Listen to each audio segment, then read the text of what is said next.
Hello ସାଙ୍ଗମାନେ, welcome back to our channel Odia Gyan academy. ପିଲାମାନେ, ପୂର୍ବ ଭିଡ଼ିଓରେ ଆମେ ଜନ୍ମଭୂମି କବିତାର ସମ୍ପୂର୍ଣ୍ଣ ବାଖ୍ୟା ପଢ଼ିଥିଲୁ। ଆଜିର ଏହି ଭିଡ଼ିଓରେ ଆମେ ସେହି ପାଠର ସମସ୍ତ ଗୁରୁତ୍ୱପୂର୍ଣ୍ଣ ପ୍ରଶ୍ନ ଓ ଉତ୍ତରକୁ ସରଳ ଭାବରେ ଆଲୋଚନା କରିବା। ଏହି ପ୍ରଶ୍ନ ଗୁଡ଼ିକ ବାର୍ଷିକ ପରୀକ୍ଷା ଓ ୟୁନିଟ୍ ଟେଷ୍ଟ ପାଇଁ ବହୁତ ଉପଯୋଗୀ ହୋଇପାରେ। ତେଣୁ ତୁମେମାନେ ଖାତା ପେନ ସହ ବସି ଭିଡ଼ିଓଟିକୁ ଶେଷ ପର୍ଯ୍ୟନ୍ତ ଦେଖନ୍ତୁ। ଚାଲନ୍ତୁ ଏବେ ଆମେ ଆରମ୍ଭ କରିବା ଆମର ପ୍ରଥମ ପ୍ରଶ୍ନରୁ। ପ୍ରଥମରେ କ'ଣ ରହିଲା? ମୁଁ ବୁଝିବାରେ। ମୁଁ ବୁଝିବାରେ କରେ କ'ଣ ରହିଲା? ନିମ୍ନଲିଖିତ ପ୍ରଶ୍ନ ଗୁଡ଼ିକର ଠିକ୍ ଉତ୍ତର ବାଛି ତା ପାଖରେ ତାରା ଚିହ୍ନ ଦିଅ। ତେବେ 1 ନମ୍ବରରେ ଆମର କ'ଣ ରହିଲା? ନା ମୁଣ୍ଡ ଶବ୍ଦ ପାଇଁ କବିତାରେ କେଉଁ ଶବ୍ଦ ବ୍ୟବହାର କରାଯାଇଛି? ମୁଣ୍ଡ ଶବ୍ଦ ପାଇଁ କବି ଆମର କେଉଁ ଶବ୍ଦ ବ୍ୟବହାର କରିଛନ୍ତି? ନା ମସ୍ତକ ଶବ୍ଦଟିକୁ ଆମର ବ୍ୟବହାର କରିଛନ୍ତି। ତାମାନେ ଆମେ ମସ୍ତକ ପାଖରେ ତାରା ଚିହ୍ନ ଦେବା। ଓକେ ପିଲାମାନେ, ବୁଝିପାରିଲ? ତାପରେ 2 ନମ୍ବରରେ କ'ଣ ଦେଲା? ନା ଜନ୍ମଭୂମି କବିତାରେ ମୁଖ୍ୟତଃ କାହା ବିଷୟରେ ବର୍ଣ୍ଣନା କରାଯାଇଛି? ଏଠାରେ ଆମର ହିମାଳୟ ବିଷୟରେ ବି ବର୍ଣ୍ଣନା କରାଯାଇଛି, ବୀର ରମଣୀ ମାନଙ୍କ କଥା ବିଷୟରେ ମଧ୍ୟ ବର୍ଣ୍ଣନା କରାଯାଇଛି, ମହାସାଗର ମଧ୍ୟ ବିଷୟରେ ବର୍ଣ୍ଣନା କରାଯାଇଛି, କିନ୍ତୁ ମୁଖ୍ୟତଃ ଭାରତ ମାତାର ଯଶଗାନ କରାଯାଇଛି। ମୁଖ୍ୟତଃ ହେଉଛି ଏଇଟା। ତେଣୁକରି ଆମେ ଏଇ ପାଖରେ ତୀର ଚିହ୍ନଟିକୁ ଆମେ ଦବା। ବୁଝିପାରିଲ? କେ ତାପରେ କ'ଣ ଗଲା? ତାପର ପ୍ରଶ୍ନ ମିଳିମିଶି ଯୋଡ଼ିବା। ମିଳିମିଶି ଯୋଡ଼ିବା କ'ଣ ଦେଇଛି? ଦେଖ ପିଲାମାନେ, ଆମେ ବାମ ପାର୍ଶ୍ୱରେ ଦିଆଯାଇଥିବା ଶବ୍ଦ ଗୁଡ଼ିକୁ ଡାହାଣ ପାଖରେ ଦିଆଯାଇଥିବା ବାକ୍ୟକୁ ଆମେ ଯୋଡ଼ିବା। ତେବେ ଆମର ବାମ ପାଖରେ ପ୍ରଥମ ଶବ୍ଦ କ'ଣ ରହିଲା? ନା ହିମାଳୟ। ହିମାଳୟ ତ ହିମାଳୟ ଆମେ ଡାହାଣ ପାଖରେ କେଉଁ ବାକ୍ୟ ସହ ସମାନ ହେଉଛି? ନା 10 ନମ୍ବରରେ ଆମର ଅଛି ଭାରତର ଉତ୍ତର ସୀମାରେ ବ୍ୟାପି ରହିଥିବା ପର୍ବତମାଳା। ତାମାନେ ହିମାଳୟ ଯିବ 10 ନମ୍ବରକୁ। ତାପରେ ବାମ ପାଖରେ 2 ନମ୍ବର ଶବ୍ଦ କ'ଣ ରହିଲା? ନା ବ୍ରହ୍ମପୁତ୍ର। ବ୍ରହ୍ମପୁତ୍ର କ'ଣ ହେବ? ନା ବ୍ରହ୍ମପୁତ୍ର ମୁଖ୍ୟତଃ ଅରୁଣାଚଳ ପ୍ରଦେଶ ଓ ଆସାମ ଦେଇ ବହି ଯାଉଥିବା ନଦୀ, ଯାହାକି ଶେଷରେ ବଙ୍ଗୋପସାଗରରେ ପଡ଼ିଛି। ତେଣୁକରି ଆମର ବ୍ରହ୍ମପୁତ୍ରଟି ଯିବ 8 ନମ୍ବରକୁ। ଓକେ, ତାପରେ କ'ଣ ରହିଲା? ନା ଦ୍ରୋଣ କ'ଣ ହେବ? ନା କୌରବ ଓ ପଣ୍ଡୁ ମାନଙ୍କର ଗୁରୁ। ଓକେ, ତା ମାନେ ଆମର ଦ୍ରୋଣ ଯିବ 7 ନମ୍ବରକୁ। ଓକେ, ତାପରେ ରହିଲା ଆମର 4 ନମ୍ବର କ'ଣ ରହିଲା? ସୀତା କିଏ? ସୀତା ହେଉଛନ୍ତି ଜନକ ରାଜା ଦୁହିତା ଓ ପ୍ରଭୁ ଶ୍ରୀରାମଚନ୍ଦ୍ରଙ୍କର ଧର୍ମପତ୍ନୀ। ତେଣୁ 4 ନମ୍ବରଟି ଯିବ 6 ନମ୍ବରକୁ। ତାପରେ 5 ନମ୍ବର କ'ଣ ରହିଲା? ଗଙ୍ଗା କିଏ? ଗଙ୍ଗା ହେଉଛି ଭାରତର ଦୀର୍ଘତମ ପବିତ୍ର ନଦୀ। ତାମାନେ ଗଙ୍ଗା ଯିବ 2 ନମ୍ବରକୁ। ତାପରେ ରହିଲେ ଚୈତନ୍ୟ କିଏ? ଚୈତନ୍ୟ ହେଉଛନ୍ତି ଗୌଡ଼ୀୟ ବୈଷ୍ଣବ ମତବାଦର ପ୍ରଚାରକ ଓ ପ୍ରସାରକ। ତେଣୁ ଚୈତନ୍ୟ ଯିବ 4 ନମ୍ବରକୁ। ତାପରେ ପଦ୍ମିନୀ ହେଉଛନ୍ତି କିଏ? ମେୱାରର ରାଣୀ ବା ବୀର ରମଣୀ। ଓକେ, ତାମାନେ 7 ନମ୍ବର ଯିବ 5 ନମ୍ବରକୁ। ତାପରେ ଅର୍ଜୁନ ହେଉଛନ୍ତି କିଏ? ଅର୍ଜୁନ ହେଉଛନ୍ତି ଜଣେ ପାଣ୍ଡବ। କେତେ ନମ୍ବର ପାଣ୍ଡବ? ନା 3 ନମ୍ବର ପାଣ୍ଡବ। ତେଣୁ ଅର୍ଜୁନ ଯିବ 1 ନମ୍ବରକୁ। ତାପରେ 9 ନମ୍ବରରେ କ'ଣ ରହିଲା? ନା ଭୀଷ୍ମ କିଏ? ଭୀଷ୍ମ ହେଉଛନ୍ତି ଗଙ୍ଗାଙ୍କର ପୁତ୍ର ବା କୌରବ ଓ ପାଣ୍ଡବ ମାନଙ୍କର ପିତାମହ। ଓକେ, ତାମାନେ ଭୀଷ୍ମ 9 ନମ୍ବର ଯିବ 3 ନମ୍ବରକୁ। ତାପରେ ବାଲ୍ମୀକି କିଏ? ନା ସଂସ୍କୃତ ରାମାୟଣର ରଚୟିତା। ତେଣୁ 10 ନମ୍ବର ଯିବ 9 ନମ୍ବରକୁ। ବୁଝିପାରିଲ ପିଲାମାନେ? ଓକେ, ଆମର ମିଳିମିଶି ଯୋଡ଼ି ସାରିଲେ। ତାପରେ କ'ଣ ରହିଲା? ନା ପଦ୍ୟାଂଶକୁ ଆଲୋଚନା କର। ପଦ୍ୟାଂଶକୁ ଆମେ ଆଲୋଚନା କରିବା। ନା ଏହି ପଦ୍ୟାଂଶଟିକୁ ଆମେ ପୂର୍ବ ଭିଡ଼ିଓରେ ଆମ ଚ୍ୟାନେଲରେ ଥିବା ଏହାର ପୂର୍ବ ଭିଡ଼ିଓରେ ଆମେ ସମ୍ପୂର୍ଣ୍ଣ ସରଳ ଭାବରେ ବ୍ୟାଖ୍ୟା କରିସାରିଛୁ। ଆପଣ ଯଦି ପୂର୍ବ ଭିଡ଼ିଓକୁ ଦେଖିନାହାନ୍ତି, ତେବେ ଆପଣ ନିହାତି ଭାବେ ଯାଇ ପୂର୍ବ ଭିଡ଼ିଓକୁ ଦେଖିପାରିବେ ଓ ଏହାକୁ ଉଚିତ ଭାବରେ ବୁଝିପାରିବେ। କାଟିବେ। ତାପରେ ନେକ୍ସଟ କ'ଣ ରହିଲା, ବୁଝି ବିଚାରି ଲେଖ। ଓକେ, ବୁଝି ବିଚାରି ଲେଖରେ କ ନମ୍ବରରେ କ'ଣ ରହିଲା ନା ଜନ୍ମଭୂମି କବିତାଟିକୁ ପଢ଼ି ପ୍ରଶ୍ନ ଗୁଡ଼ିକର ଉତ୍ତର ଲେଖ। 1 ନମ୍ବରରେ କ'ଣ ରହିଲା, କବିତାରେ ବର୍ଣ୍ଣିତ ବୀର ରମଣୀ ମାନଙ୍କର ନାମ ଲେଖ। ଆମ କବିତାରେ ବୀର ରମଣୀ ସବୁ କିଏ କିଏ ଥିଲେ ପିଲାମାନେ? ଆମ କବିତାରେ ଥିଲେ ବୀର ରମଣୀ ମାନେ ହେଉଛନ୍ତି ପଦ୍ମିନୀ, ସୀତା ଓ ଦୁର୍ଗାବତୀ। ତାପରେ 2 ନମ୍ବରରେ କ'ଣ ହେଉଛି, 2 ନମ୍ବର ହେଉଛି ଭାରତର କଟିରେ କେଉଁ ପର୍ବତମାଳା ଶୋଭା ପାଉଛି। ପିଲାମାନେ କଟି ଅର୍ଥ କ'ଣ? କଟି ଅର୍ଥ ହେଉଛି ଅଣ୍ଟା। ତେଣୁ ଆମ ଭାରତର କଟିରେ ବା ଅଣ୍ଟା ଭାଗରେ ଆମର କେଉଁ ପର୍ବତମାଳା ରହିଛି ନା ବିନ୍ଧ୍ୟ ପର୍ବତମାଳା ରହିଛି। ଓକେ ପିଲାମାନେ, ତାପରେ 3 ନମ୍ବର ପ୍ରଶ୍ନ। 3 ନମ୍ବର କ'ଣ ଦେଲା ନା କାଳିଦାସ କିଏ? ତାଙ୍କ ରଚିତ ଗୋଟିଏ କାବ୍ୟର ନାମ ଲେଖ। କାଳିଦାସ ପିଲାମାନେ କିଏ? କାଳିଦାସ ହେଉଛନ୍ତି ଜଣେ ସଂସ୍କୃତ ଭାଷାର ଜଣେ ପ୍ରାଚୀନ କବି ଓ ପଣ୍ଡିତ। ତାଙ୍କ ରଚିତ କାବ୍ୟର ନାମ ହେଉଛି ମେଘଦୂତମ। ଓକେ ପିଲାମାନେ, ବୁଝିପାରିଲ? ଆଶା କରୁଛି ବୁଝିପାରୁଥିବ ସମସ୍ତେ। ତାପରେ 4 ନମ୍ବର କ'ଣ ଦେଲା ନା ଆମ ଜନ୍ମଭୂମିର 2 ପାର୍ଶ୍ୱରେ ଥିବା ଜଳଧିର ନାମ ଲେଖ। ଜଳଧି ମାନେ କ'ଣ? ଜଳଧି ମାନେ ହେଉଛି ସମୁଦ୍ର। ଆମ ଭାରତର 2 ପାର୍ଶ୍ୱରେ କେଉଁ କେଉଁ ଜଳଧି ଅଛି ବା କେଉଁ କେଉଁ ସମୁଦ୍ର ଅଛି? ଆମର ପୂର୍ବ ପାଖରେ ଅଛି ବଙ୍ଗୋପସାଗର ଏବଂ ପଶ୍ଚିମ ପାଖରେ ଅଛି ଆରବ ସାଗର। ପିଲାମାନେ ବୁଝିପାରିଲ?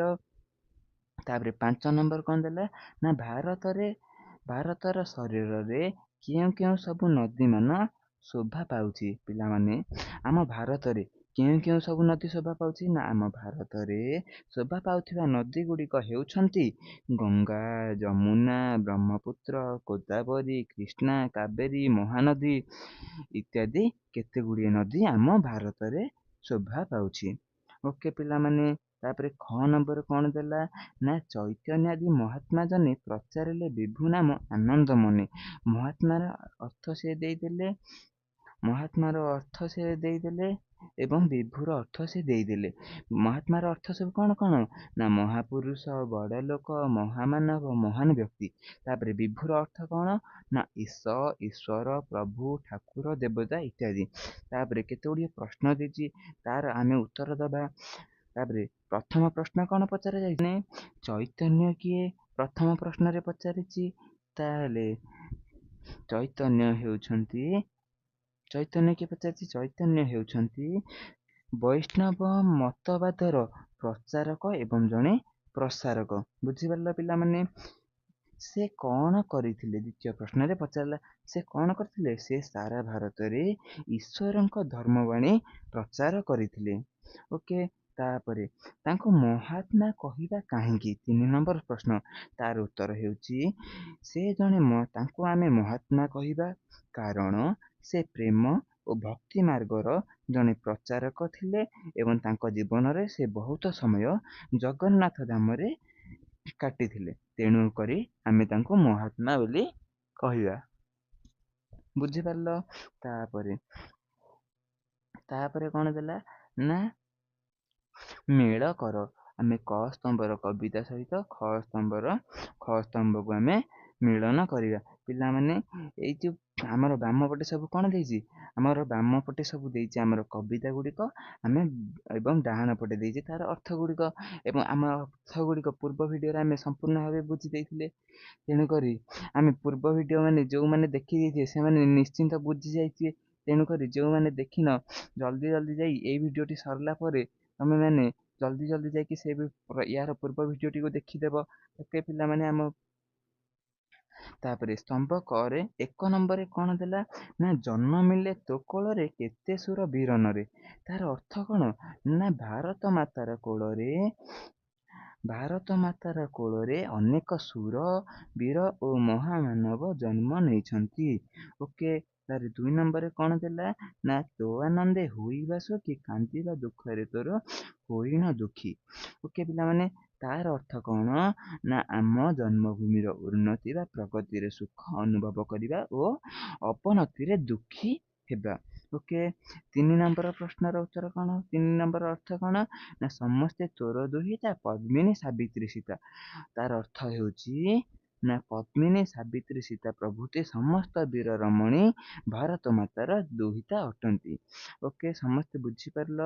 ଆଶା କରୁଛି ବୁଝିପାରିଥିବ। ତାପରେ କଣ ହେଲା ନା ଅନୁମାନ ଓ କଳ୍ପନାରୁ। ତାପରେ କ ନମ୍ବରରେ କଣ ଦେଲେ? ସାଙ୍ଗମାନଙ୍କ ସହିତ ଦଳଗତ ଆଲୋଚନା କର। କ ନମ୍ବରରେ କଣ ଦେଲେ ନା ମହାକବି ବେଦବ୍ୟାସ ବାଲ୍ମୀକି କାଳିଦାସ ଗାଇଲେ ପବିତ୍ର କଣ୍ଠେ ତୋହରି ଗୁଣ।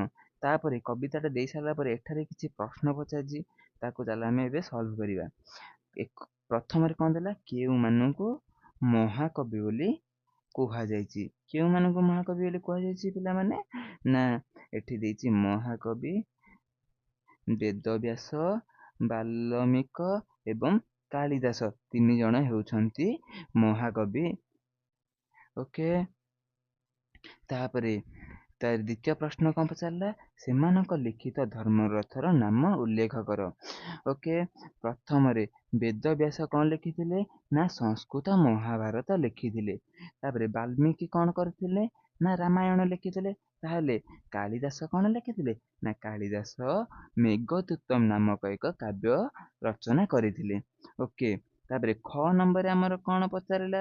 ନା ଏଠି ମଧ୍ୟ ଗୋଟେ କଣ ଇଏ ଦେଇଛି, କାବ୍ୟ ଗୋଟେ ଦେଇଛି।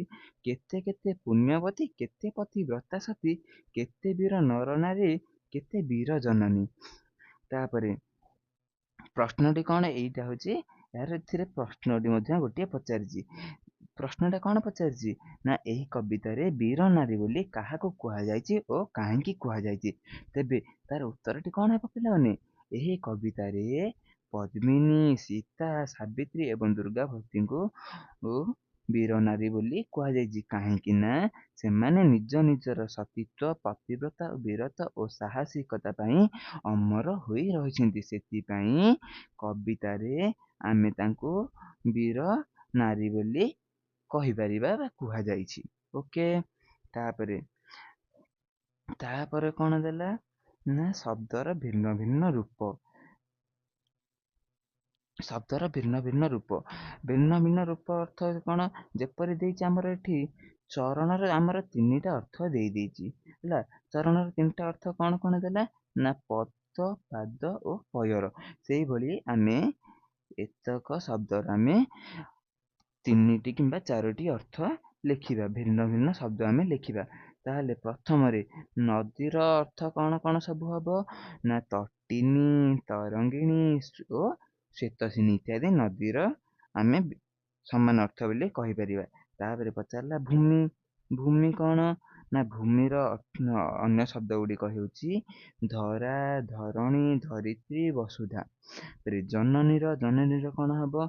ନା ମାତା, ମା, ଜନ୍ମଦାତ୍ରୀ ଇତ୍ୟାଦି ଇତ୍ୟାଦି ଆମେ ମଧ୍ୟ ଆହୁରି କେତେ ଗୁଡେ ଲେଖିପାରିବା। ତାପରେ ହେଲା ଦୁହିତା। ଦୁହିତାର ଅର୍ଥ କଣ? କନ୍ୟା, ସୂତା, ଝିଅ, ବନିତା। ଖ ନମ୍ବରରେ କଣ ପଚାରିଛି? ନା କବିତାରେ ବ୍ୟବହୃତ ଗିରିବର ଶବ୍ଦର ଅର୍ଥ ଶ୍ରେଷ୍ଠ। ଏଠାରେ ଆମର ଗିରିବର ଯୋଉ ଲେଖା ହେଇଥାଏ ତାର ଅର୍ଥ ହେଉଛି ଶ୍ରେଷ୍ଠ। ସେଇଭଳିଆ ଏହି ଅର୍ଥକୁ ଦୃଷ୍ଟିରେ ରଖି ଆମେ ଆଉ କେତେ ଗୁଡିଏ ବର ଲଗାଇ ଶବ୍ଦ ଆମେ ଲେଖିବା। ସେପରି କଣ କଣ ହବ? ନା ନାମବର, ତାପରେ ହବ ଦିଗବର, ତାପରେ ହବ କଣ? ନା କଳେବର,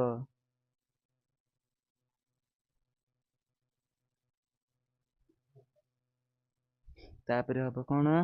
ନା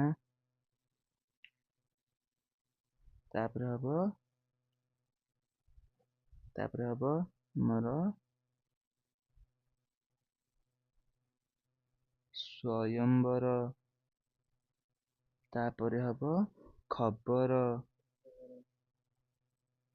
ତାପରେ ହବ ପୀଠବର।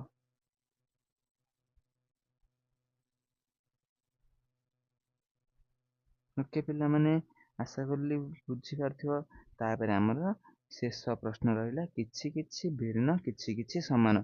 ଏଠାରେ ଦେଖ ଆମର ଗାଇଲେ ପବିତ୍ର କଣ୍ଠେ ଦେଇଛି କଣ? ନା ଗାଇଲେ ପବିତ୍ର କଣ୍ଠେ ତୋହରି ଗୁଣ।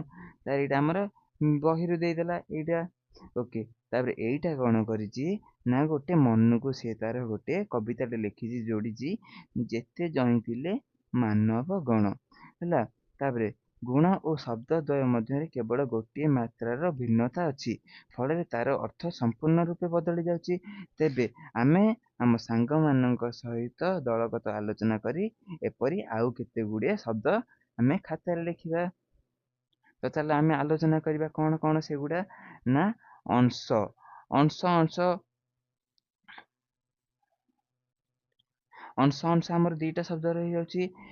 ଅଂଶର ଆମେ ଯେତେବେଳେ ତାଲବେଶ ରହିଯାଉଛି ତାର ଅର୍ଥ ହେଇଯାଉଛି ଆମର ଭାଗ, ଏବଂ ଯେତେବେଳେ ଦନ୍ତେଶ ରହିଯାଉଛି ତାର ଅର୍ଥ ହେଇଯିବ ଆମର କାନ୍ଧ। ଓକେ, ତାପରେ ଅସନ ଅସନ ଅସନ ଅସନରେ ମଧ୍ୟ ଯେତେବେଳେ ଦନ୍ତେଶ ହେଇଯାଉଛି ତାର ଅର୍ଥ ହେଇଯାଉଛି କ୍ଷେପଣ, ଆଉ ଯେତେବେଳେ ତାଲବେଶ ହେଇଯାଉଛି ତାର ଅର୍ଥ ହେଇଯାଉଛି ଭୋଜନ।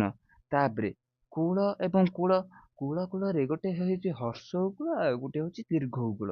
ଯେତେବେଳେ ଆମର ହର୍ଷ କୂଳଟା ହେଇଯାଉଛି ସେତେବେଳେ ଆମର ତାର ଅର୍ଥଟା ହେଇଯାଉଛି ବଂଶ, ଏବଂ ଯେତେବେଳେ ଦୀର୍ଘ ହେଇଯାଉଛି ତାର ଅର୍ଥ ହେଇଯାଉଛି ତଟ। ସେଇପରି ଭାବରେ ଆମର ପୁତ ପୁତ, ସେଭଳି ଯେତେବେଳେ ହର୍ଷଇ ହେଉଛି ପୁତ ତାର ଅର୍ଥ ହେଇଯାଉଛି ପୁଅ, ଏବଂ ଯେତେବେଳେ ଦୀର୍ଘ ପୁତ ହେଉଛି ତାର ଅର୍ଥ ହେଉଛି ପବ। ଓକେ ପିଲାମାନେ, ଆମେ ଏଇ ଚାରିଟାକ ମଧ୍ୟ ଆମେ ଲେଖିପାରିବା। ଓକେ ପିଲାମାନେ, ଆଜି ଆମେ ଜନ୍ମଭୂମି ପାଠର ସମସ୍ତ ଗୁରୁତ୍ୱପୂର୍ଣ୍ଣ ପ୍ରଶ୍ନ ଓ ଉତ୍ତର ଆମେ ପଢ଼ିଲୁ। ଆଶା କରୁଛି ଏହି ପ୍ରଶ୍ନର ଉତ୍ତର ଗୁଡ଼ିକ ତୁମମାନଙ୍କର ପରୀକ୍ଷା ପ୍ରସ୍ତୁତିରେ ବହୁତ ଭାବେ ସାହାଯ୍ୟ କରିବ। ଘରେ ଥାଇ ନିଜ ଉତ୍ତର ଗୁଡ଼ିକୁ ଲେଖି ଅଭ୍ୟାସ କରିବାକୁ ଭୁଲିବେ ନାହିଁ। ଯଦି ଭିଡ଼ିଓଟି ତୁମମାନଙ୍କୁ ଉପକାର କରିଥାଏ ତେବେ ଗୋଟିଏ ଲାଇକ୍ କର, ନିଜ ସାଙ୍ଗମାନଙ୍କ ସହ ସେୟାର କର, ଆମ ଚ୍ୟାନେଲକୁ ସବସ୍କ୍ରାଇବ୍ କର।